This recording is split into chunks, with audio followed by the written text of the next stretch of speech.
rau nên chúa lên chủ tụi này ạ chơi tao nên để chuyện có sẵn của chỉ thay video cho họ YouTube thế chỉ chung YouTube là chỉ họ muốn cho nên là chỉ họ muốn cho bây giờ là có lịch chùa lại thì họ chỉ mua YouTube là cho này ạ chỉ nó họ chẳng có lòng tới lúc YouTube rồi thì có sẵn cái gì nữa đấy thì nếu cho quý sẽ đợi bỏ lòng này hoặc là bắt thằng nào thế nào trên đấy nếu chỉ bỏ cụ cho YouTube thì cụ chỉ dùng đi lâu chập lỡ xử lý nên bỏ lâu thì chỉ YouTube cho video cho YouTube thế này thì điểm cho video cho YouTube mà là nếu cho quý sẽ đợi hoặc là bắt thằng nào thì và nhớ like, share, subscribe kênh của tôi thế nào thì nó bây giờ tập 3 muốn thay bây giờ có lịch chùa này tôi tự ra chế lại chứ thì nó bây giờ tập 3 muốn thay tập cú thì mạnh thế giờ lên tứ bao thì sẽ về mùi thay lên tứ thì cũng mạnh và hỏi tập cá lò quay đầu này sai đó thay lên tí nữa thì cũng mạnh tập cá lò quay đầu này sai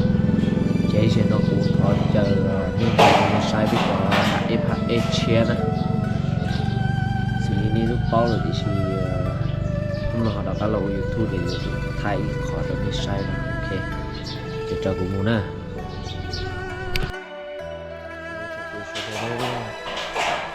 cho nên một sai một con này lâu cái này ý thì này là một con nhà đấy thì cho nên sai cho tôi sửa đây đấy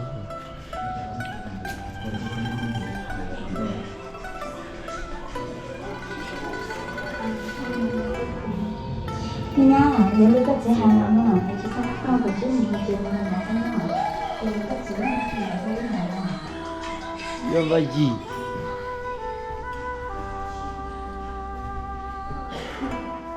ô là chỗ mấy giờ nó chỉ giờ nên bật phanh của mùa số gì mình thấy của cao giờ con trống rồi một lát rồi học thuốc giảm cơ người đau bụng ý. Thế à? Ai cũng thế à? Chị bảo anh chị ta học thuốc giảm cân này ta thử trải nghiệm. Nó chỉ là nhiều cho chua các thời gian nữa, nên từ sáng tàu nó là comment tua thế. GoPro đấy, hơn 10 triệu. Rẻ nhỉ? Rẻ mà. Đó là luôn nhẹ luôn phòng chua thì là luôn nó đây. Nên lên từ sáng tàu chua các thời gian là giờ thì chua chỉ là nên xong là tua nhưng mà tên này này, ok. Nó xong là cái gì? Nó sao? Nó nó một thay đấy thì thia. Nó nói gì một thay tủ lông thia, can dài thia, máy thủ thia, mấy thứ này, bạc cô thia, là thi. Lỡ mua gì à? Là mua bánh không biết à lo, tập bánh viên cho quên bánh cho. Chụp lệnh rồi, dù thế này giờ. Ô, bánh ngoài trong trâu á. FJ sử dụng trò lại chỉ nhỉ là gì nè học bệnh nào thì biết tụ đúng mày anh gặp cái bỏ nó xong nó xong à nó một giờ có thi nè nó chỉ có giờ cái thi nè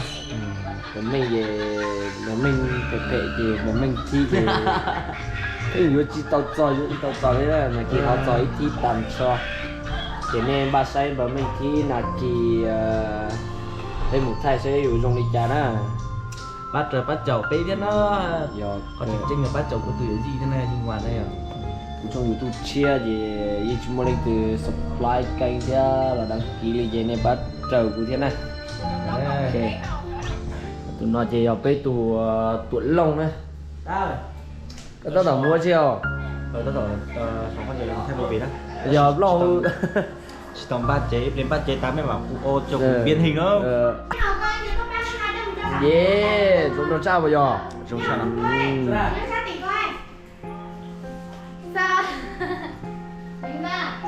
không dùng gọt luôn trâu Ôi quá là mất Ra luôn vụ quần áo. này.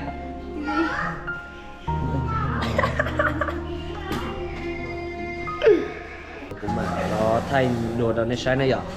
chỉ cho nó lỡ chừng một thằng có bánh tà lại chỉ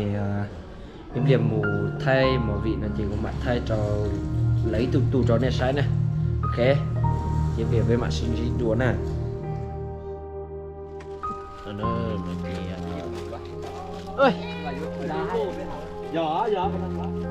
giờ biết tụm bình đĩa mày chị tụi lông tụi cũng có thịt o đúng rồi ta là người Mông chỉ cái dùng ba một thay tỏ hạt khâu này bây giờ một tỏ hạt khâu chị đi chơi luôn Rồng, đi chơi lúc Wilson. Tanh gai Yamaha tắt xe đi cái việc một tòa có của mặt thay trong cái sai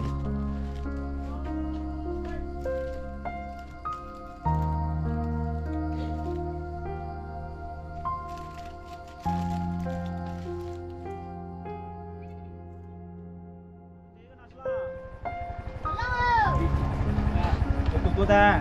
tụi gió còn nút ăn nang tụt cha rồi bên nút ăn nang có chứ Sẽ lo được sẽ lo. Quay tập không hello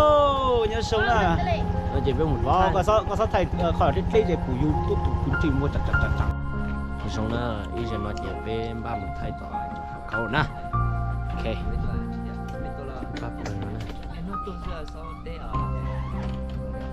Hello, xin chào. mình muốn đi drop em muốn ơi để xong á drop em muốn thay nào nó chụp cái gì xuống xuống nè mày vô bắt nhở mày ngồi chỉ tao muốn make về nửa hôm muốn chua nó nè sắp giá đi cha đó thằng tôi cũng có nhà của tao make được về mà hay lùi về bác phải hay lùi mà mình chậm lại nó nên nó nè ok chọn một gì sao lọc tua cá mình về Thế chế lo bên lúc mất ra đã.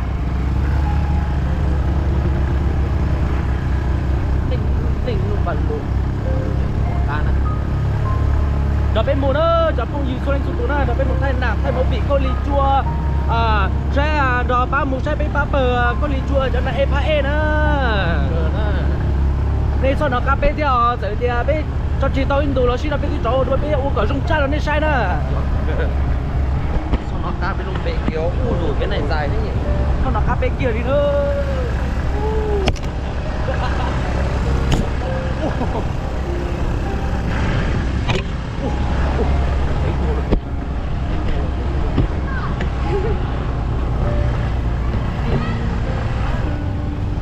cái này nó sẽ lò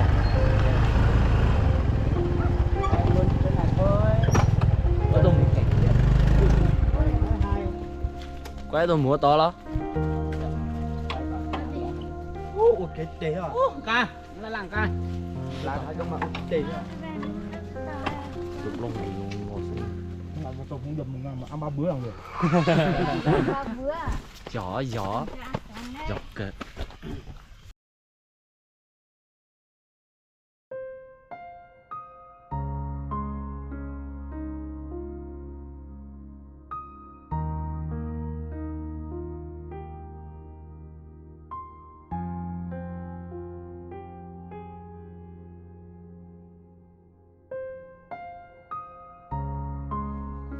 Hai nhà sống nè. Nhà sống trời sống nhiệt gì cái tin cha số lên số tù này à? Thọ chọn đó trong này số lên số tù chỉ sẽ thân cả bên sang màu vị thế. Thì này sẽ thân cả chỉ bên xí rồi cơn cầu đi trả nó tí giờ sân gió chập lạiไปตัวเราไปตรงตัวไทยพอในก็เราตรงนี้สุดใช่นะจะซื้อแต่น้อยเจียไปตรงหาสงจะไปตัวไทยอีกขาดตอนตัวลองเทียกันใจเอาตัวเทียcũng trên to tiền này thôi lên tụ bỏ phò nó là này tụ xía thế này mò xía thế này rõ tụ quật tí xì li trên này ở cháu này cháu khó quá hay tiệp bên sao máu vì nó mà trong chắp lời nó này à ta xịt tại lý cha là giờ này xịt khỏi giờ bên xịt bỏ trong ta này khỏi giờ bên bỏ trong thế nào lấy em này sẽ được cháu nè em này họ thân cà phê thế bên tao nó ta họ là tí giờ muốn này thân cà họ tại lý cha là ở này cháu xin nó nè sau đó xí giò sân cá thì ít lần một say một bao chín lử rồi trong xe lử trên tàu đi nữa thì là sân cá nè giờ say ít lử thâu sân này chỉ chia sân cá nào lấy lại lên đó sau từ xe thế nè sau đó họ sân cá bên á để nó cũng từ vào trong YouTube nè anh này họ sân cá này theo này tại họ mua vị chỉ lấy từ ta lòng đó tới từ vào chỉ chia thế từ vào mua thế mua bánh sủi chắp lại đi này giờ ít từ hay tia ba cú chắp lại ta tí chỉ tao đã chi là này xí rồi ba nữa tôi cũng bỏ tôi thì này bây giờ ít từ cho xong thế này ít từ rất lúc này lúc gì thế lúc này con nhà mình nhiều hơn đó giờ cũng khó cần này sau đó một thân cài giờ thế nào nè cái đó chị này bỏ của trong YouTube xử lý mua lông bèo thì có sang cái danh là chị này họ ba mù sang ngà thế này họ ba một sai của giờ video là giờ thì ba này like nữa nhà xe supply kênh trong cái thế nào này họ sang cái là này họ ba sang ngà với ba bờ mù còn đến đê với thế lý mua xe uổng trâu này sai muốn gì rồi ya toàn đê thế nào cho nên mình chỉ bây giờ phải này ít tu du xe là vừa mua lá chỉ là hại trong này cho không dư cho nên gì sao đó nè lấy này bọn nó nói giờ bây tu vài gì nhớ rong nhớ lúa nhớ xong lúc nào tôi ăn xí sư lúc nào bây giờ thay mọi vị nữa lấy bây giờ thayพ่อไปเชล่ะ พ่อหนึ่งกดโจหนึ่งกดโจเหรอหนึ่งกดโจจะตู้เชี่ยหายลีnó bây giờ rồi tu xiết thế rong xiết thếหนึ่งกดโจไอ้ปากกูเนี่ยเปิดตัวชิ้นเชี่ยปากกูเจนเชยยอดดอกเซนจอนจี้ที่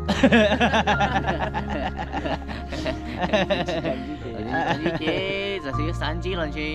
到我人都没说，lấy bây giờ giờ này tao sẽ đầu diễn một tròn gì nữa chẳng phải gì nữa này là này họ sau mua xe sau qua thế qua xe là họ chế xe thế để những cô mua cái chế bông trộn bông trà liền qua xe là chế xe thế mà đó sau qua nữa làm chia qua lúc cha lâu xí hở dưới sau qua thế thế làm chia qua lúc kia cho cái cỡ cho bé ở nành nhỏ xíu cho từ xe nè họ cho nên cho nên mình chỉ số tụ nó đôi ít tụ chia nè nhớ rồi này phê để nó phải từ tụi mày nó để nó sẵn từ trâu chơi mua ít trong đâu rồi lo nè nó mua nó chỉ hài đâu cho phương gì chỉ hài lại nhớ trong đó này sơn số tụ nó nu nó chỉ liệt bé papa khơi đi chưa bé trong tụ thay nè thì tụ tay rồi cảnh bé trong nó nè này các phương gì sơn số tụ này họ ba trời thì ba chọn bé papa thì mùa sẽ sinh nhật ba chọn đâu cụ tùy gì gì ngoan đấy ạ trong YouTube này ạ ba chọn đâu nhiều thế họ mua xem thay đổi nên chuyện thế mua xem đặc biệt mua vị nữa thìเขาก็họ mua vị có phải phê liền tận đó có bộ phê lại sát bói nữa sao tận đó là gì tôi chỉ phê nó tía xuống giờ ít từ tuồng của chập là đặc biệt papa nữa hai tia ít từ tuồng của chập là với papa ít bộ trái giả họ lựa chỉ là giờ như từ ở thành thọ nữa chỉ những của chập là đó chỉ cho giờ hai tia này cái kinh hay lựa chỉ bé thêm mua từ phê sao hả chỉ liên tới mà từ phê nó mà nhớ nhũ ơi chỉ này xong từ này thế nào chào nó lên từ mua xài san chia váo nó trên chia nó đó may đó giờ chia váo gì ở từ váo rong thế này ở trong nó họ cho nên mình chỉ trong máy xù máy xù sao đó ha ô cũng nhớ thâu rồi sao đó đây có cái rong trâu rong câu bên gì xong tao nói bây giờ máy xù đó bây giờ máy xù nhau cho ra nạn thì chỉ mới từ lúc chỉnh chính này từ là tới giờ khởi lục cũ của xưa là mà cả dòng đấy thì ai dám yêu là khởi cũ yêu nữa là có trò thiết lên đó xí này nên gì lúc cần coi này nhớ cho họ này chỉ mới từ lúc chỉnh chính này ta xí giờ đi chả là này họ sân can này thế này họ tỏ sai xe bây giờ đi chả muốn gì nữa cũng trình tao hay tiền tỏ cá nó nữa sẽ tao ít từ có chỉ nhau nữa chửi rồi họ mỗi vị thế nào cái cậu bố muốn nói chi hay cho cháu phong gì à nhớ xong cho cháu phi số lên số tụi nó ở chỗ này chỉ sẽ thấy cà phê sau một vị khâu đi chuối về thêm mua xe thay đó nên sai thế họ nên bán một tháng vàng của tụi YouTube thì máy xuống mà thế họ nên tháng vàng cao sinh cái dân xuống YouTube thế nữa này tên nó máy sửa lúa YouTube hoặc máy sửa nó là chỉ nên muốn trẻ này họ bắt sânกันnày thế nó nè ý là phát ta cũng chỉ hay ý là một sai một cầu lử tiền đó có tàu kia sĩ hợp khi kiến nhà trong máy sửa thế cả máy sửa trong xe nữa nè gia đình ta chỉ lần chi này nó sao nè lúc xưa nó cứ họ cho nên muốn chi cho cho phải thế cho nè bây chuột trong cơn gọi chúng muốn xe nên cầu tận lên nhớ tàu chỉ tàu tua đó một trở lên là cũng thay trở lên trong này sai nhớ xong cắn chạy nhớ xong nếu là tôi chỉ phải hạ sống nào đi bây giờ chuồn chuồn đâu bây giờ cô nhà tao ngoại tình với tụi cứ nó nói chị cán chạy tôi chậu từ cứ cá tôi tạt té mỗi từ cứ đánh này ta sẽ từ cứ tôi lông một cá nè giờ thì cú hay thì cả nó chị ở tôi tao đánh không có chỉ cả giờ tôi to nè vào cái số máy quay giờ cán lầu sao không có trồng cái vào giờ lên tại chị có phong mã chị hay rồi cho phong gì nó sao giờ thì bây giờ nó trong đi chợ là thằng cái này ba thằng cà phê còn đau cha còn ngon nữa thế còn gì là cụ họ ơi lúc YouTube chia đấy chị ba một thằng cụ trong YouTube chia cụ chị can trái chân nhiều nó thế nữa ở đây giờ cũng là thay tài có sân là YouTube sân mà bao nhiêu tới sắp thay cái số nó nói chơi bé một thay món gì đấy nhở khó nên phòn là nó bây giờ phải dùng trâu tu phèn nhá sao có hai lời nhớ sau rồi chào phong gì thế khi sau có được khai minh chỉ đâu chào phong gì đó là sai nó sẽ nhớ trong cho cái tí phong gì đó là sai nè nông là chỉ biết tôi thay ý ra nhân để tôi long thế căn dài á để của tôi khai nó chơi của trong xe thế tí trên在过了到底前天让毛笔考虑做那给的，古要一头蒙多，还有去这些，但让考虑做的，古年考的，真是对绕着个地知道包裹，为了考的，古要头蒙多，古还有知道每天古知道个道路呢。给到朋友些，为了考虑做用些，把别整个别了。ý từ tôi rồi trong đầu cười ta này hai tiền này món đứa này hai lượng món đấy chính mày ta hai cháu lưu trong đi có theo linh gì lưu mua hai mình thôi trên gì lưu là để chữa hai ly có theo linh gì lưu này sao không xé vì khó thì có tua cá này chỉ phải mua cho vài chính sao sẽ tả nó nhỉ chị chỗ cho tại con chỉ là tháo tu xé thế và đấy chị xé thì lười ra tàu cái giống một cậu ấy từ phải ấy cả trong trò chấp là đi nó nè tôi đã tin tranh nhau thì trong xe rồi nè liền giờ giờ liền ta chơi của cho nên lần chi nên nó xưa của họ cho nên mình chi cho cái từ phải chính luôn mà rồi đâu gì đâu nó giờ bây từ phải tuột lông nó xong rồi nó tao chi cái tàu tí đi tôi nồng bây giờ nó là bây giờ thay lên từ trà thay cụ thì tí nè một chỗ nồng thì xin để tí rồi một chỗ nồng ít chỗ tầm na rồi cái này nhỏ thì tiền rồi thì rồi nhà ra mỏ vị nó sẽ có xả đi chả có thừa tôi sẽ đi trả cho liệu tầm này rồi nói sao coi tôi sẽ thế đó giờ thì lúc này thì tiền là những tôi sẽ của nhà có plan nó cao chứ chỉ tao vô của tin lào chứ của tin tôi sẽ từ không biết họ chơi tao ít liền dầu lo thì chỉ vô của nít tí thì của về tua anh đấy giờ cơ nó giờ ra mỏ vị sư ta xì bây giờ trò trên trời giờ đi tây lúc này một thiệt tiền nhớ sổ này nữa nè thì một thiệt tu giờ đi thả tao từ lúc coi chúng ta thầu cơ lọ dùng để tiền ra chơi lúc này nhau vậy chơi nói ít chủ mỏ nhà nước xin chơi nhà nước xin bỏ chơi tu xia cần cầu đi bây giờ bé bỏ nó bé theo mua lẩu máu vị khe đâu nên sau lên sau tu cái tàu cái tôi cứ là tôi đi thả tao chứ cứ đi xong rồi yếu nữa yếu cho là nhớ chả một thì tôi chơi xả chứ giờ tôi lo chứ chơi xả chứ muốn nhà trốn chúa là té khó chỉ ở đi có sao thì có cái gì ai giờ lừa rau thì tôi cứ đi giờ thả tao tôi luôn có gì cho tôi cứ yếu tôi đi sao yếu nữa chủ nhân là giờ tôi luôn có nhà từ từ thế ta giờ thì hay điều giờ bây giờ mỗi vị sư giờ sổ này nó thì tiệc của anh trình tao thì giờ mỗi xe mỗi giờ tổ long thiết cán chạy mà chế cho là yếu từ tiền lo sữa từ cứ chế niệm món đó trốn chùa sữa cái anh trình tao lên đó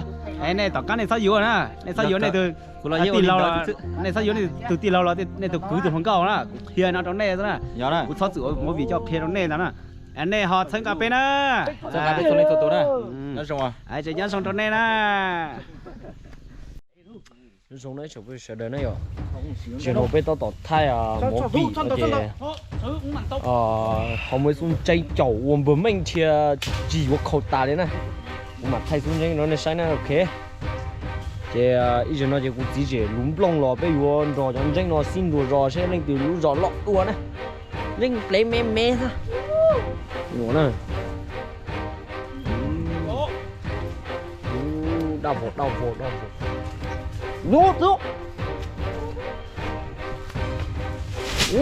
solo đúng rồi từ phía trên một vòng chơi đầu nó ra đầu quá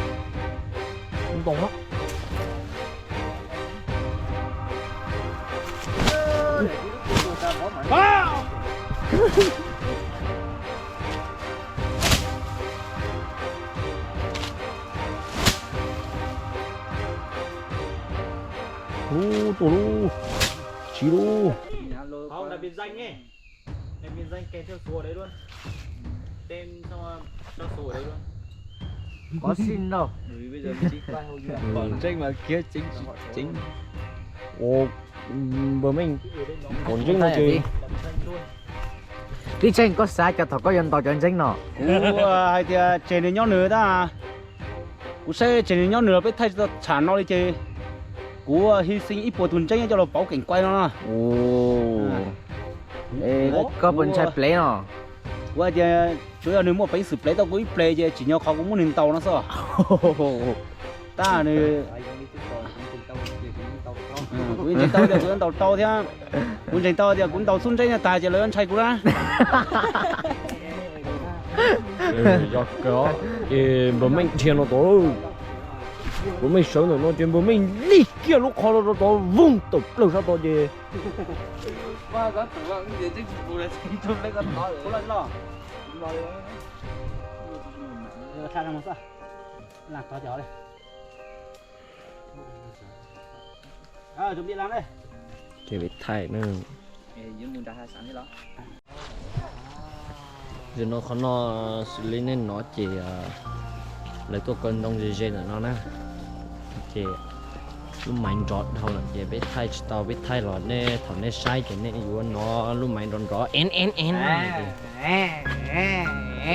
thay còn nó nè bây giờ một thay ở chơi nè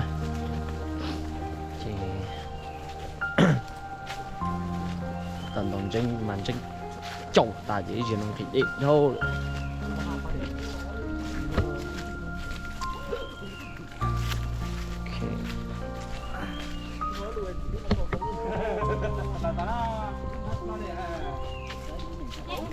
cho một thời gian cho sáu tuổi cho thế ra đi từ xem một tháng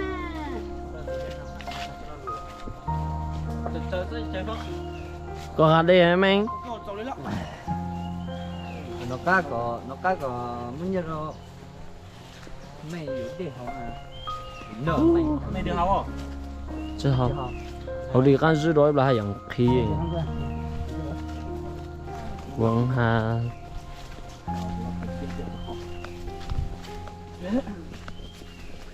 mẹ nếu mà bữa ra bữa bãi sư đi tết chờ đi chả rồi biết tết chờ mà lỡ trình được khó đấy phần nó đó thì do xóa sự rác thải của cho thực phẩm nó dọc lù cái này mà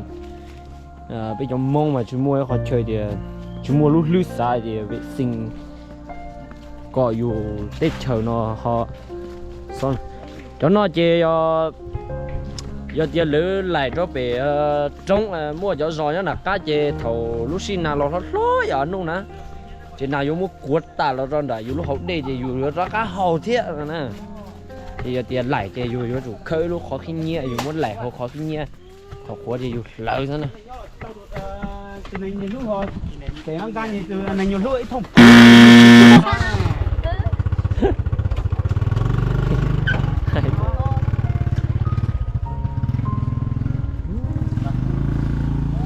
mong nghe rồi chỉ đủ thay được con ơi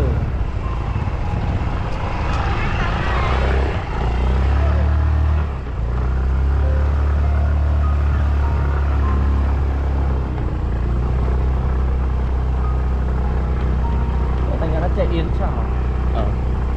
một họ thế đủ một ít đời này chạy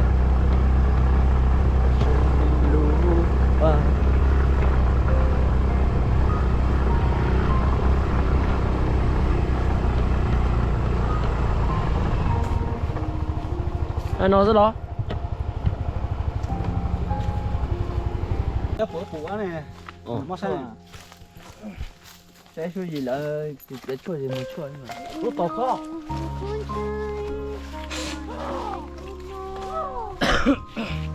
cái gì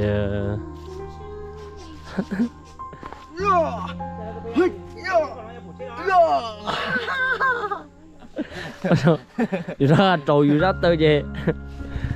ở em tí còn nữa về quay đi ô này thì tao chơi xin đấy tao nó to nó bây giờ bỏ có chỉ tôi bỏ tụi nó cái nó ra con sao đi tàu nữa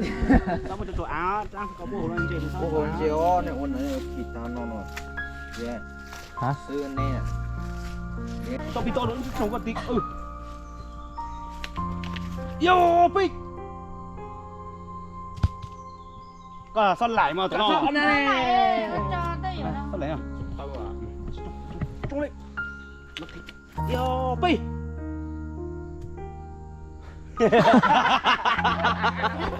mẹ chân con đó yo pi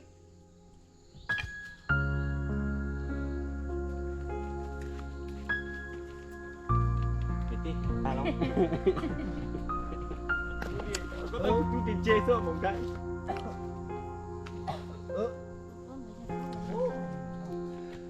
tôi yên sao như yên treo nhà cô đi yên treo một đất tàu nó rồi này bộ bao để nó giờ chỉ để nó chỉ blue đủ on này yeah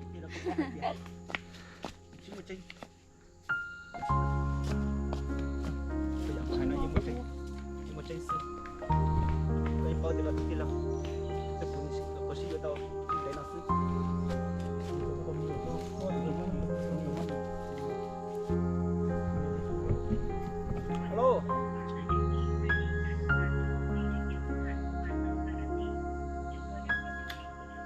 Chó. em bỏ dạo thêm Có phiền rồi. Con chạy. đi chung cao với Cái có đeo trên tê rồi. chúng tôi sẽ Sẽ hàng đợi ra cái bao giờ cái tiền là đi sai của nó để một quần cháu vậy thầu nè Đứa chồng mua tàu miếng nhổ đi ô. sẽ muốn cho một quần cháu cha một lỏng cha như này nó nhớ qua này nó chỉ cần không có dục bị dính sư Đây à. Em bao tiền lúc sẽ của cái tiền là bỏ. Còn nhà nó tao đi trả. sử dụng đi dục bị dính sư Sai thằng bỏ đi nó. ok qua rồi qua gầnวันนี้เด็กก็กลัววันนี้เด็กเก็บซะคนđó cho nên ด็กก็ต้องช่วยใครเนาะน้อยnhỏ đấy cha qua gần tiêm một con dư lâu lê đi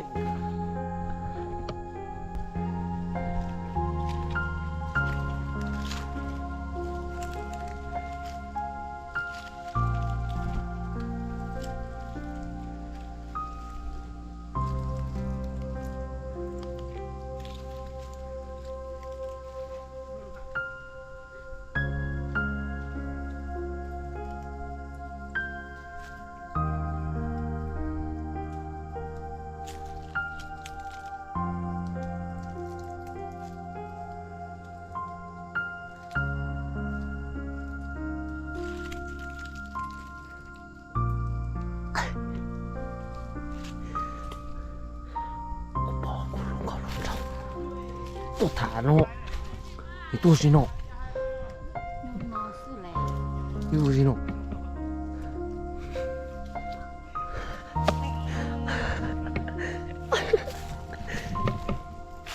bỏ này này mà này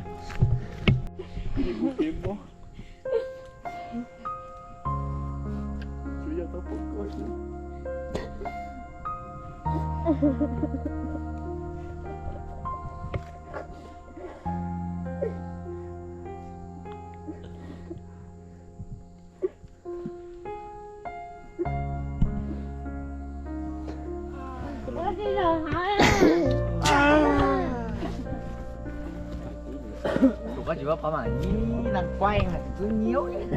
tục trả nó có một câu hỏi tục mày tao đang quay vậy không dồn cả đây như vậy giờ tao không quayอยู่กับตุ๊กชาkhông quay quá thành ôi hồi trời phải đi quay có cái thằngตุ๊กชาnày hai điều kia cái vậy sao vậy cái chữ nhớ to rất là hay. nhớ to mình nhớ nhớ nhá được rồi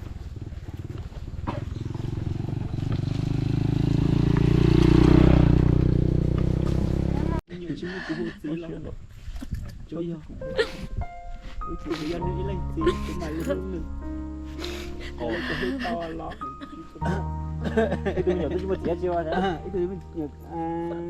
dia itu cuma dia mình chuyển xa xa là có luôn tiền tê rồi mình chuyển xa xa là còn tí ơi có hiểu được tiêu lên tới chỉ luôn một tí cho cái thứ nhỏ anh chờ sau ấy chơi mình rồi cũng đi lâu luôn này chờ tiền rồi cũng chỉ tao coi là nếu còn chỉ tao cũ là cũng mạnh ôn đi lên tí là toàn rau mạnh chưa luôn là tao không có cái thay tàn đã thì phải làm chiều nó xuống nè bây giờ nó chỉ chủ yếu cậu ôm mộng nè chỉ dùng chiều nó xuống đó giờ ta xuống mà nó một thanh gì nữa giờ bùi xuống ta nó xuống ta giờ là một thanh gì nè chỉ giờ thay nó cũng đi ở điểm thay nó chỉ cũng nó thay đó nó sai rồi bây giờ mình chuyển tiền lo thì nó xuống ta nó thay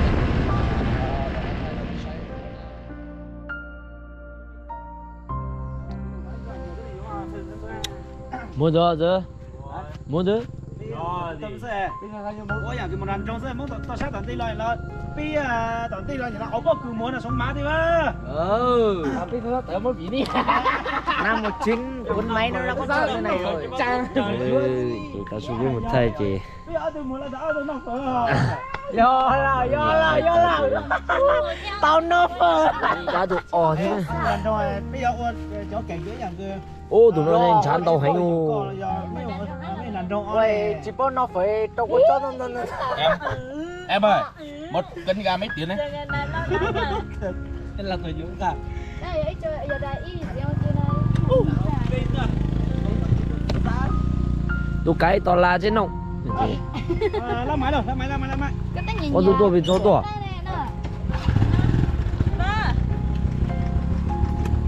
bao lâu rồi vậy chúc em hạnh phúc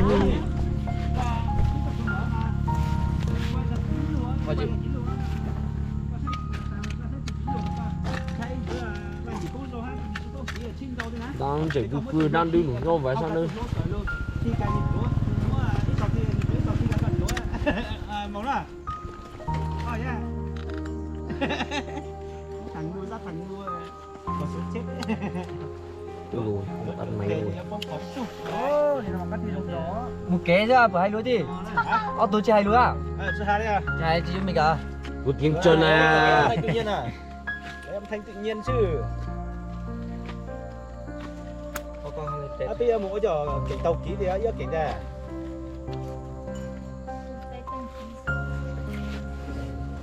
nhà họ lo cho số cua nhà thì cái chân đúng một thế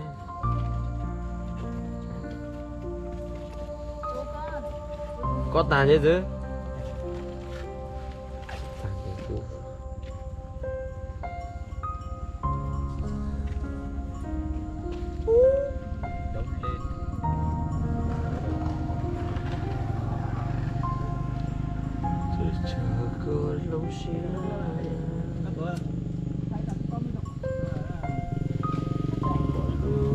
lên để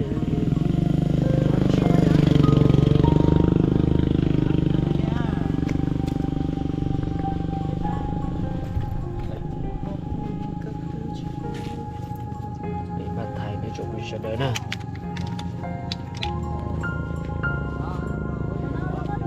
đi ta thông nó thuê lòng xa lòng chế ô cho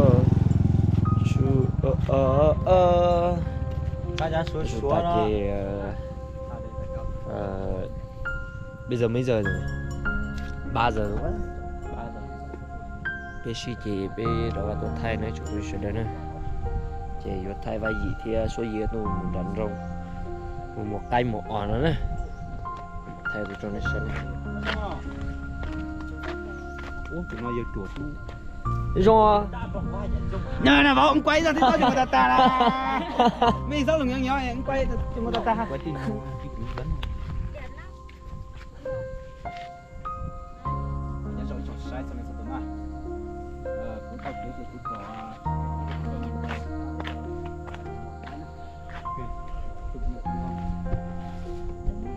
Bây giờ lấy từ mùi dùa. Ra nó bông à. Thui à. Phải mày à. Lại luôn à. Con có nhà tiền. Ê, chị nói IOP nè.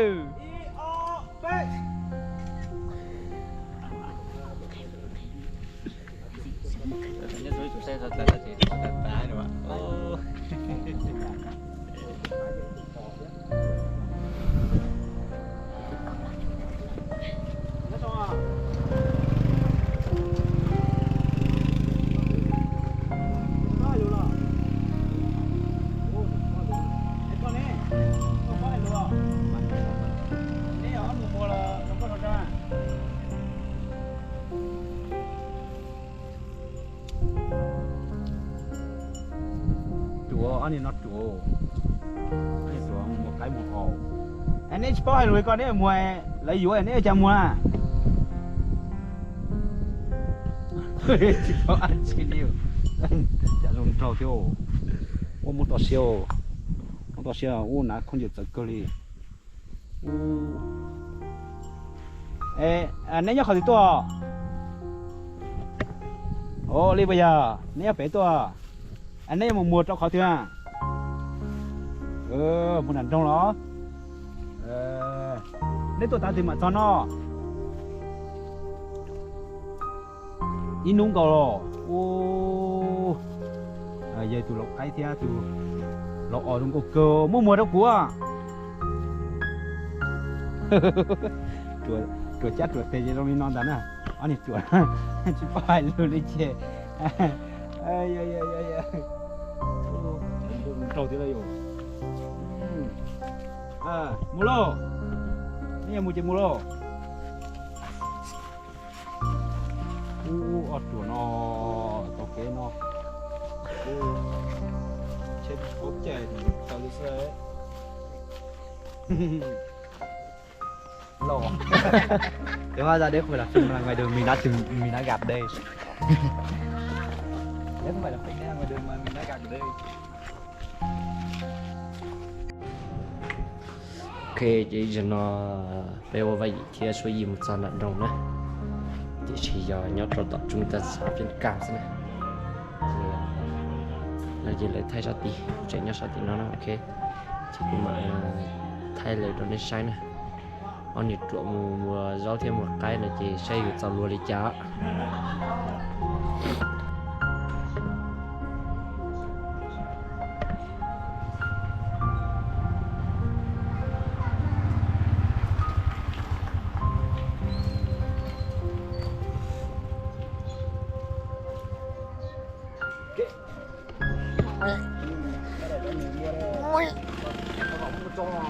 Chạy đi mua kẹo mút xong rồi đi. Để có tuần kia vai gì bây giờ? Cái kẹo mút này.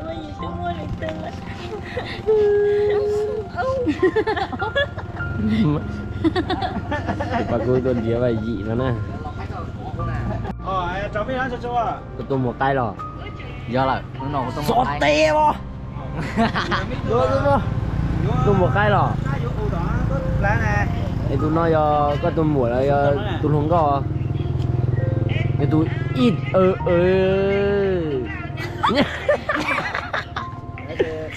chuột gì bao lùa tiên rồi nè. Đó chị.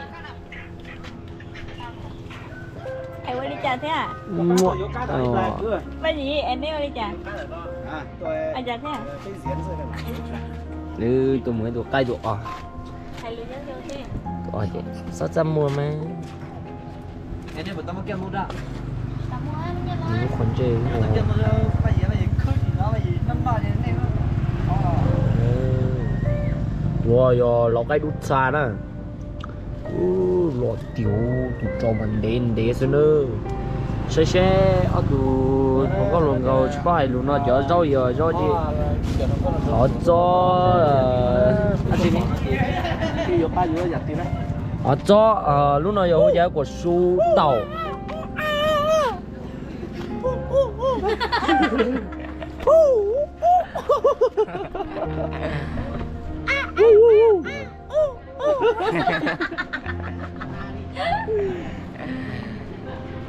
lâu sáng tiền nhất xong vì nó lúc nó biết mù chỉ biết bỏ tiền luôn liên quan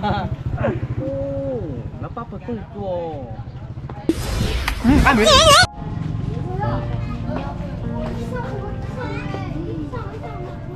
Cái mua gì? Cái mua gì? Chạy nắng đấy. Ôi đang nắng. Anh xong. Ôi yo thật sự hả? Chạy nắng quá.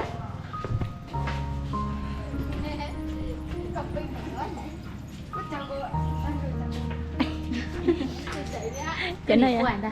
Ok. Có lời tư vấn thế cho nó vậy đó chị. nó chỉ là sữa sữa nó chỉ là chè nữa Cho nó vị đó chị. đã có ai rau sô cô la vị nho vị dâu tây rồi đĩa chả vị nho Vị này là vị dưa hấu, vị này là vị dâu tây.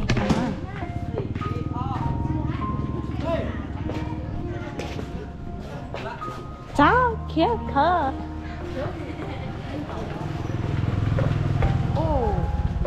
Khiếp lại nhớ tỏ lại bỏ ư tả.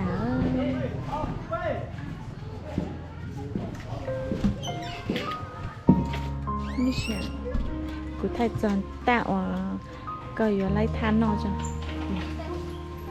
cho nó nói chỉ muốn giúp nó già quá chị hay sao Cực giá cái giúp nó bỏ bỏ đi hả lý hai. chị sẽ ăn được của có lưu trong còi hay này của nó ấn nè Giờ tiền là chỉ sớm chị sao cho khờ của mani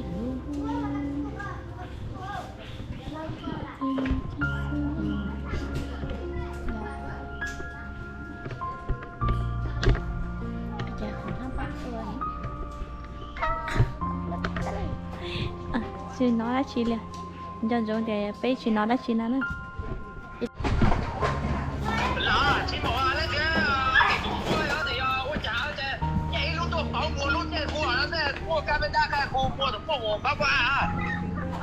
khai đó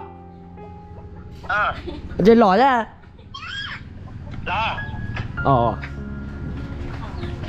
em mua cho lên cho nó không à Lưu mấy. chứ anh chưa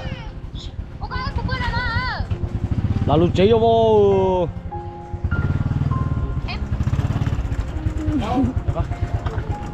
Đó là nhiệt xe đấy. hả Người ta nói. quân báo công an đấy Báo qua đó. chứ em mua tỏi mua nó hay cũng chậu nó là nhiệt trên à nhiệt tôi tin lâu nhá tỏ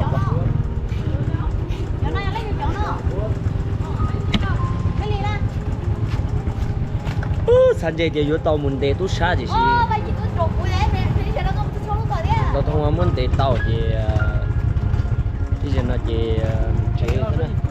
tay tay cho nó chế này cũng vui sợ đây nên bỏ của ra video là mấy họ bắt là thằng nào thế nào bắt là nhẹ like nhẹ share đâu cũng thế thì của ra video là sau đi nó sẽ bé mà xin chỉ đùa trâu ra video nữa sáng chế hay kia tao mua sọ túi sát thì chỉ hơi chỉ tao thế chỉ là sau đi nó sẽ đỡ để mà xin chín đùa